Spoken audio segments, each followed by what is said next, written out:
Hey, everybody. Welcome to Healed, Hold, Call podcast. I'm Wendy Melrose, founder of Resilience Press, where we believe God redeems our stories and uses them to bring healing and purpose to others. This is where we have real conversations about healing, resilience, faith, and the calling that comes from life's hardest seasons. If you're joining us live, say hello in the comments and where you are joining us from. And today, I welcome Martine Williams. She is a life alignment coach, speaker, and podcast host who helps high achieving women overcome burnout, overwhelm, and self imposed limitations by bringing their lives back into alignment. After nearly 2 decades of bringing and leading a multi-million-dollar organization of over 28,000 women, she saw firsthand that success without alignment leads to burnout. And while aligned success creates clarity, confidence, and fulfillment. Today, her mission is to help women succeed in their work without losing themselves in the process, leading with clarity, confidence, and purpose, both in life and business. So, Martine, so glad to have you here today. Thank you so much, Wendy. I love the opportunity to come on and just connect with new communities and be able to kind of share stories and lessons, right? That's part of our purpose, is to help bring someone up with us, when we get through those times. Absolutely. So share with the world where you are joining us from. So I am in South Carolina, on the coast of South Carolina. I've lived here. I'm born and raised local of this area, which you don't find too much here anymore. A lot of people have found out that the Carolinas are a pretty cool place to live. So lots of people move here. But yes, I'm here with my husband of 25 years, and I have two boys who are 21 and 18, which is hard to believe that's their ages. It happens so fast. I have an 11 and 14-year-old, and they're, about to head into middle school and high school. And I'm like, how did we get here so quickly? Yes.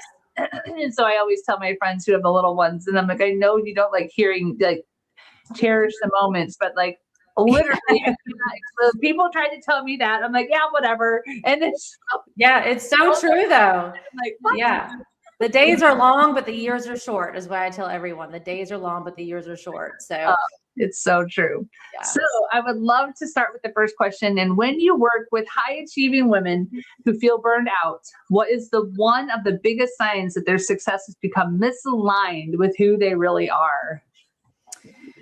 One of the biggest signs, they just start checking out of life. They start checking out of business. Like the things they were most passionate about have now become something that they struggle to get themselves to do those things. And I speak from experience. That was me, building a very successful business very quickly and being in that kind of performance loop that I talk about.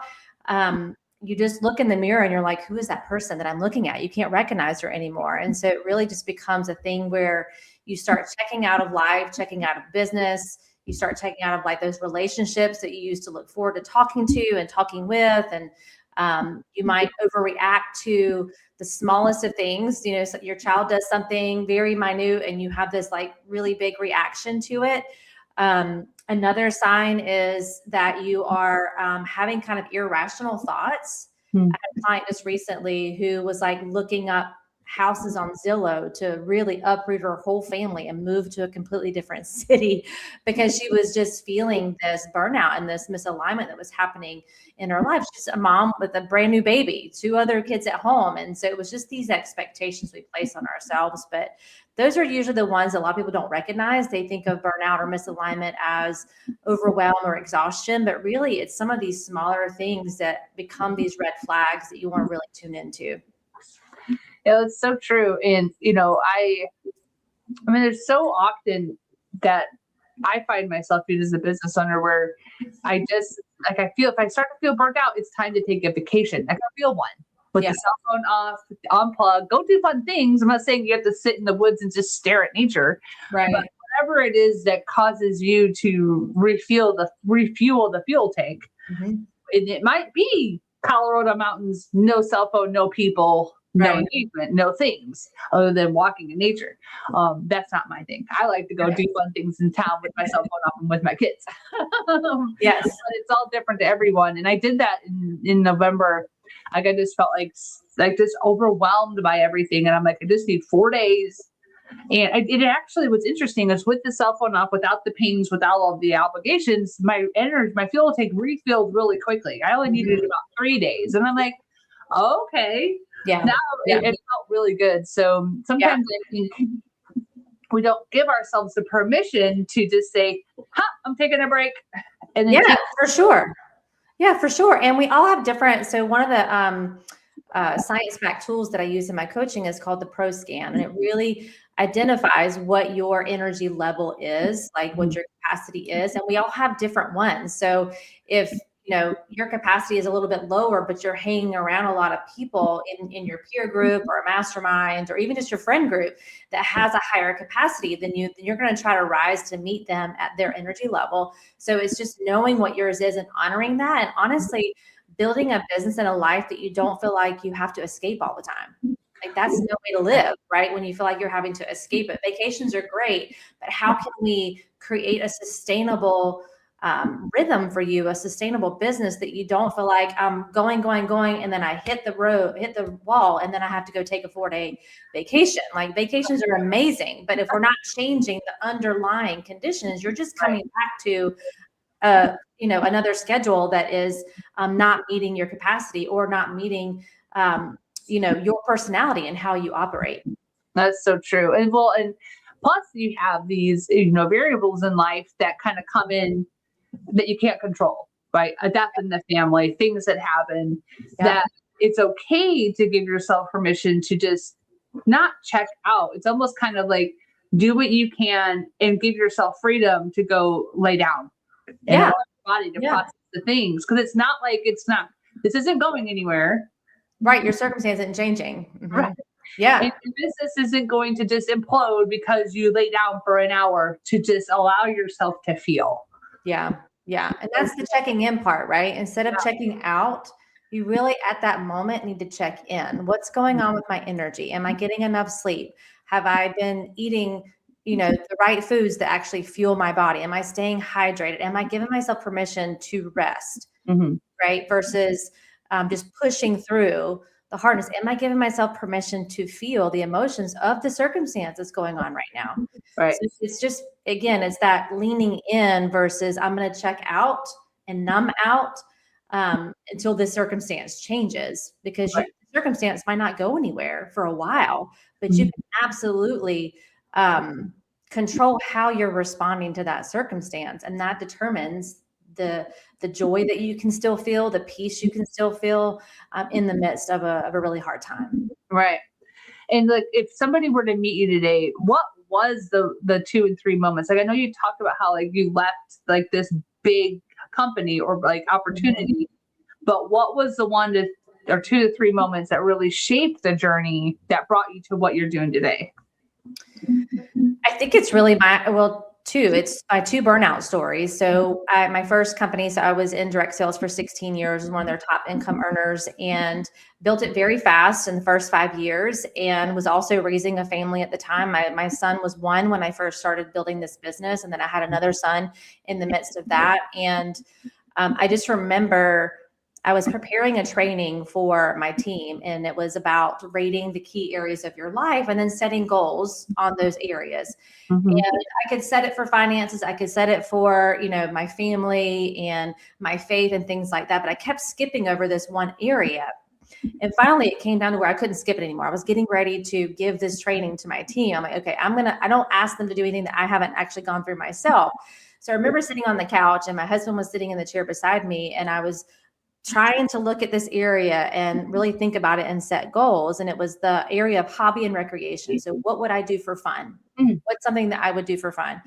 And tears just like started coming down my face. And my husband's looking at me like, what is happening? And I'm like, I can't think of one thing that I would want to put in this box for a goal for hobby and recreation. And that's when I really realized that I'd lost myself and lost my identity in pursuit of success. I had huge success, and I had a great team, and I had all the things going, but the person that I had become, I kind of lost her, in the midst of that. So that was kind of my first story with burnout. And after that is really when, when you get on the other side of something, you can see the looks on the face. You'll start recognizing other people that are in those situations. And so I had the opportunity to be in the homes of women 2 or 3 times a week because of my business. And I had a large organization that I was leading that was all women. So I just started noticing that same look that I had on their faces. And then I felt this sense of like responsibility. I have figured out how to build sustainable success without losing myself in the process. So now I want to reach back, right? Our past struggles become our present purposes. So I really felt led to just, how can I help these other women to see that they can be a very successful woman in business and be a very successful mom and wife at home. You don't have to sacrifice one for the other. And you don't have to sacrifice your own health and identity in the process either. So that's when I created my first course. So I started out building a course because I didn't really want to be traveling and speaking and all that when my kids were still little. So that course was created. And then I started, obviously I was coaching women all throughout that program. And I just really felt led to do that. And so that's kind of what brought me into my own coaching and speaking business now, is I saw other women struggling with the same thing. And I felt a sense of responsibility and called to help other women to see there is a better way. You don't have to hustle and burn yourself out and lose yourself in the process of success. It's just a better way to do it. So what would you say if like somebody watching here, like, yeah, I'm burnt out. I don't know. I don't have any hobbies. I'm a mom. I'm a business owner. I work here. I'm a wife, and there's no time for me. Mm-hmm. What one small thing they can do to help move towards, whether it's like they remember loving to read books, or they love to go for a walk, and they don't make time for any of that. What's the best way for them to start to make time for that? And if that's what it is, like as simple as adding it in, or when they're like, I can't add that in, Martine. Yeah. Yeah. Well, the first thing is you have to change your thoughts about that. So you can't be believing that I can't find time, or I can't fit it in, or you won't, because that's just how the brain works. It's going to go to confirm what you believe. So the first thing is to challenge that thought. Mm-hmm. So how could I versus I can't? How could I add in a 10-minute meditation, or a 10-minute prayer, or a 10-minute go outside and just sit in the sun and put some sunlight on my face? So the first step is you do have to change your thoughts about it. Right. Then I think the second one is just keep it simple. Like I remember when I was kind of coming out of that season, I was at a women's conference, and I was rooming with 3 other girls. And one of the girls was listening to 80s and 90s while she was getting ready, putting her makeup and her hair on. And I love that. And I remember I used to do that. Like I used to have my own little jam sessions while I was getting ready. But as I was building the business, like everything I was listening to was personal development, or a book on audio, or a podcast to help. Like if it wasn't making me a better human, I wasn't listening to it. Yeah. Right? And so I had really gotten rid of the fun in my life. And so it's just as simple as turning on that kind of music again in the mornings while I was getting ready, versus listening to a book or listening to a podcast, which I still do those things. But there was a season where, and even just recently, I kind of had gotten back into that same mindset, and I had to stop consuming everything and start putting energy back, right? Giving me something that was fun. And so listening to that kind of music it's the best therapy for me. It really is. That's amazing. Well, so often you'll see at the beginning of the year, people are like, I'm going to read this many books every year, and it's going to be on this topic. And usually it's the business owners going in through and adding all of the things. Mm-hmm. And I had made the conscious decision a couple of years ago that I'm like, I'm not going to read any. I will read one at a time if I do that. And I'm going to implement the crap out of it. Yeah. You can read 50 books, 1 book a month, or 1 book a week. If you implement none of it, all they are is words on papers and an accomplishment that, what do you want, a trophy for that? Like, it's stupid. Yes. So, and I've also, one of the things I realized last summer is I started to play a Switch with my son. Mm-hmm. And like, I realized how much I really love gaming. Mm. And I'm not talking about Fortnite or anything stressful. Like, I'm talking about problem solving games. Like I just downloaded the Nintendo 64 Switch expansion pack, and I'm playing Zelda Ocarina of Time. I say all of that because I'm like, all of a sudden I'm remembering how much I played that 30 years ago almost. Yeah. Yeah. And I'm like, it's so relaxing to me. And I'm like, because my mind likes to stay busy. There's nothing wrong with how God created my mind to work. So instead of doing puzzles on a paper, I do puzzles in a game. Yeah. And I find it to be super rewarding, and my weekends go so much slower when I'm doing something that's fulfilling to me. And here's what's cool, everybody listening. Your thing is your thing. Who gives a crap what the person else listening? Like, what do you mean you waste your time gaming? No, I don't waste my time gaming. You waste your time reading fiction books that I hate. Right. You know what I mean? Yeah. Yeah, you got to find your thing. You see fiction books, congratulations, I love it for you, but don't make me read stuff I don't want to read, right? Right. Yeah, it's just find your thing, and if you and don't give up on the first thing you try. You might try one thing and you're like, oh, that didn't give me, the feeling I was looking for. Well, try something else. Like for me, if you would have said I'd be doing puzzles, like real puzzles, even 2 years ago, I'd have said you were crazy. But it is the one thing, because as an entrepreneur, my brain is always running. It's always running as an entrepreneur and a mom. I'm always thinking about other things. And it's like one of the few things outside of music and dancing that just takes my mind off of everything else. So it helps me down regulate my nervous system. So you find what works for you. Maybe it's reading fiction or nonfiction. Maybe it's dancing. You just have to get started. Don't overcomplicate it. That's so good. And start. So now that you've been like sharing your story, getting on podcasts and sharing, how God is moving in and through your life to help other women, have you faced any challenges when trying to share this story? Have you ever been pushed back on? Has there ever been opportunities where maybe you found yourself getting in your own way? You seem pretty put together, so that may not be a thing. Human. I get in my way all the time. Believe me, it just comes with the territory, I think. I was recently, I guess it was a couple of years ago, applying for this mastermind, and they were like, "What's your biggest problem?" I'm like, "It's me. Hi, I'm the problem." Just the perfectionism, I think that's in my personality a little bit, that, I want things done well. And sometimes that can keep me from taking action because I'm sitting back and waiting, so I coach women on this, but I also still struggle with it. So I think that piece has been a big part of it. I think for women, like my biggest is them believing in themselves and believing that they're worthy to rest, that they're worthy to pursue their passions, that they're worthy to take the breaks that they need. So those are some of the challenges, is really just helping women to see a different perspective. And then again, just me getting out of my own way and allowing myself just to do things imperfectly without the perfect plan, which is really hard to do for my personality. It's funny. Well, one of the things that I tell people, I'm like, I don't start working till 8:30 and I'm done by 3. Well, why? Well, because I have kids, I get them to school and I get them off school. And I really I need to do better to actually put my phone on a mode where I'm literally focused on them and being a mom and a wife in the evenings. And I find it when I do that, and I found that out during COVID, that it's not about how many hours you put in, it's what you do with those hours, right? Yeah. So it's like I found myself, every other mom and wife at the time where you were doing homeschooling while also running your business and all the things, you're just like, I have to figure out how to do this and not lose my mind. Yeah. So I worked less hours and found that I had more success.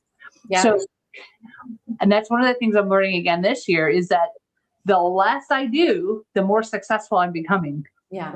Keep it simple. Opposite of what the world will tell you. Yeah. But it is true. Right. How simple, like it's a mantra that I ask myself all the time, or I just like, how simple can I make this? Right. Simple for me, simple for my clients, simple for my potential clients. Like, how simple can I make this? Because we are in a world that everything is go, go, go, push harder, add, right? To the plate, versus like, am I even looking at what's on my plate? Is that thing even need to be on the plate right now? Right. And just honoring the season that you're in. My kids are 18 and 21 now. So how I run my day now is very different than when my kids were 1 and 3, when I was building this business. Right. They needed more time with me and they wanted more time with me. Now they don't really, they want to be with me, but not nearly as much as I want to be with them. Right. So it's really picking the rhythms and picking the things that matter most to you right now. We make time for what matters most. You're not going to find the time, but you create the time for what matters most. So, taking a step back, slowing down before you speed up, to look at the season that you're in, the reality of your circumstances, what matters most right now. I have a senior in high school right now. What matters most is me enjoying his senior year. So how I run my day and what I say yes to in this season is different than next year when he's gone and my other one is older and he's about to fly out of the house again. And so it's honoring you and your priorities and getting really clear on that. Mm-hmm. So let your yes be yes and your no be no, because the takers are coming. They're going to try and take from you and take time and ask you to do this and ask you to do that. And we have to become really good and really clear on what's important to me right now. I'm going to create the time for that. And then I'm going to put boundaries around it and protect that time. Yeah, it's amazing how like sometimes people are just like, hey, do you want to do this trip? Do you want to do that trip? And I'm like, I want to do no trips. Mm-hmm. Yeah. Like, well, why? And I'm like, well, I've got dogs at home. I've got kids. I don't want to go anywhere because I love, not that I wouldn't go anywhere with them or with the dogs, but it's just not the right season. And I think people just forget that a no does not mean a no forever. It just means, hey, these are my boundaries for today, this season of my life. Yeah. This is the year I've got a 5th grader and 8th grader. We'll do all these end of the year parties because they're transitioning from one school to the next, one from grade school to middle school to high school. And I'm having a great time. I'm like, how are you planning all these things? And, I'm like saying yes to all the field trips because I'm so close to where you are, Martine. Yeah. Yeah. It's going to be gone. Yeah. Yeah. And I do not want to look back and say, because there's even times as a business owner, we could be like, oh my gosh, I don't have the funds to do my business. Or I'm like, we're paycheck to paycheck. Who freaking cares? Mm-hmm. Because I'm not going to go out and get a W-2 job that could pay me enough money to take care of all the problems. And then I can't spend time with my family. Right. Yeah. And so you have to figure out what is most important. And in that season, if maybe eating ramen more than you planned on it, because you go spend time with your kids, whatever. People are just like, I can't believe you eat ramen. I actually don't, because it makes me inflamed. But my point is cheap food. Yeah. Well, sacrifice, right? I mean, sacrifice is required. Yeah. It's just you being clear on what you're willing to sacrifice. And it might look different than what I'm willing to sacrifice. Absolutely. Right. So it's like you looking at, here's what is important to me. Here's what I can say no to right now in this season. Like I said, when I first started, I could have built a speaking business, but I didn't want to sacrifice time at home with my kids. Right. So now I'm in a season where they're, flying and doing their thing. And I'm going to be building more of a speaking business because I'm okay with traveling more now. So it's just, saying no and realizing you're not being a mean girl when you say no. You're just trying to honor your priorities. But that is a real fear that a lot of women face, is like, if I tell someone no, what are they going to think of me? Yeah. I think the more we can show up authentically, what they think becomes less of a thing, because who cares? And if they've got a problem with it, are they even a person worth having in your life anyway? Yeah. Yeah. Well, if they have again, the only people who get upset with your boundaries are the people who were benefiting from you not having any boundaries. Right? Yeah. I mean, that's what it is. So if they're getting upset about it, then, that to me says more about them, because if they truly cared about you and they really understood this is what you're just trying to honor your priorities right now. And if they get upset, they probably just don't need to be in your boat. That's so true. So how would you love your story to impact the women that are listening right now? Oh, that's a loaded question. I have so much that I'd want to say to that. But I think in summary, I just would want all women to know that they are the asset, and you have to protect the asset. You're the asset to your family. You're the asset to your business. You are your greatest asset. So you have to protect her. And what does that look like? That looks like, the core 4. How are you taking care of your physical body? How are you taking care of, your sleep? How are you honoring what's your commitments and what's important to you, and taking time to sharpen your own saw, and whatever that looks like for you. But you are the asset. Everything else filters through you. If you're not taking care of yourself, how can we expect you to show up for your family and your business at 100%? It's just not possible. So understanding that you are the asset and you have to protect her. So then before we wrap up, what would you say to the woman listening right now who might be walking through a difficult season and wondering if their story still matters? Your story still matters. Absolutely. Whether you're in a high, mountaintop moment or in the valley moment, your story matters. Someone else can be really inspired by your story when you share it and when you're willing to be vulnerable and share that. And so I think when I'm feeling some of those things, it's leaning into my friendships, leaning into my community, not feeling like I'm going alone, in the struggle. We need community. We were built for community. And so just being willing to call someone and say, hey, I need help today, or hey, I'm having this thought today, or hey, could you encourage me today in my story? And you will be encouraged by that. But it's, again, an opportunity for you to reach out and ask for help and the support that you need. No one needs to go alone. That's so awesome. Well, I really appreciate you sharing your testimony with us and being vulnerable about, then learning how to say yes and how to say no with the boundaries. And it's okay to pivot in life. I've pivoted many times. And so I appreciate you, Martine, and everyone else who's listening. Make sure to follow my page, follow Martine. Oh, by the way, Martine, and thank you, Nico, for saying that so much. We appreciate your support on Facebook. How can people connect with you if they wanted to get in touch with you to say, hey, I really connected with her. I want to see how she can help me. So my website is martinewilliams.com. And then the place that I hang out most on social is on Instagram at Martine, 31 Williams. Awesome. I'm putting this into the YouTube. I'll copy and paste it and put it in all the Facebook stuff too. Thank you, everybody, for joining us on Healed Whole Calls, and we'll see you again next time. Bye. Thanks, everyone.